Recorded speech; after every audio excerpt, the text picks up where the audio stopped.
History is made as trans actress Angelica Ross becomes lead for top Broadway musical. The name that's going to be on everybody's lips is going to be Candy. Starting next month, the role of Roxie Hart in Chicago will be taken over by Angelica Ross, the transgender actress made famous by her role as Candy on Pose. Chicago is Broadway's longest-running revival, having been showing for more than 25 years. Ross joins a small group of Black transgender actresses who have taken Broadway by storm recently. In 2018, transgender actress and former RuPaul contestant Peppermint starred in the Go-Go's musical Head Over Heels, and just this year, Elle Morgan Lee earned a Tony for her role in A Strange Loop. You can catch Ross as Roxie Hart in Chicago, starting September 12th.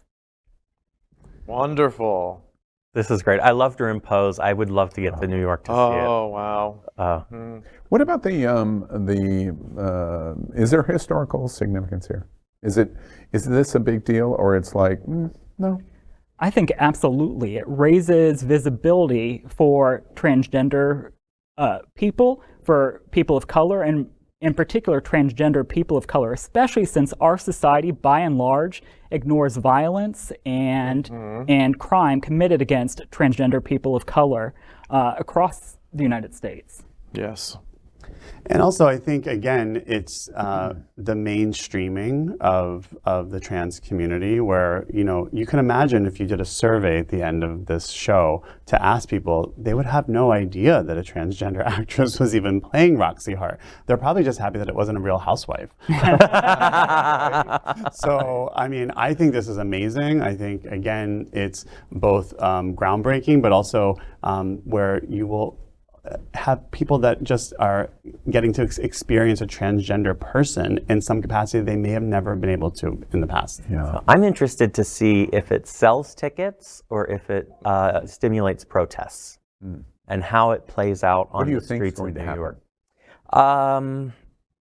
Jury's out. Don't know. Yeah. If you were going to, I give you the $20 because I know how cheap you are, so you wouldn't do it. I give you the $20 to put down the bet on the table. Which is it going to be? It's going to sell tickets or it's going to harm the show?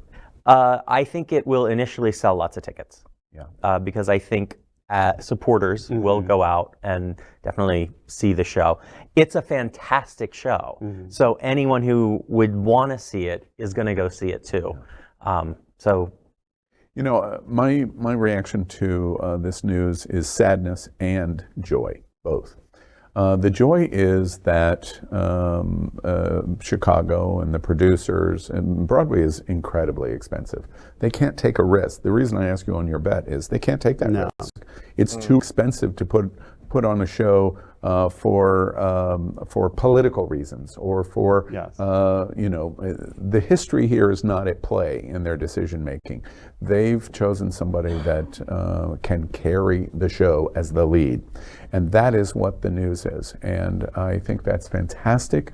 It's fantastic for our community. As one who believes that LGBTQ is all 5 of the letters, not 4 of the letters, I celebrate that and I think it's joyful. Too. The sadness, though, in this notice is how little attention this got.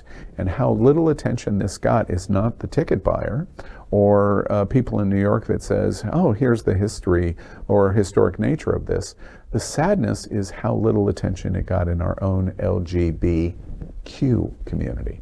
That makes me sad, because if this story, if Queer News Tonight had been around in 2006, this would be the lead front page story on the New York Times, and we would be reporting the New York Times story talking about it.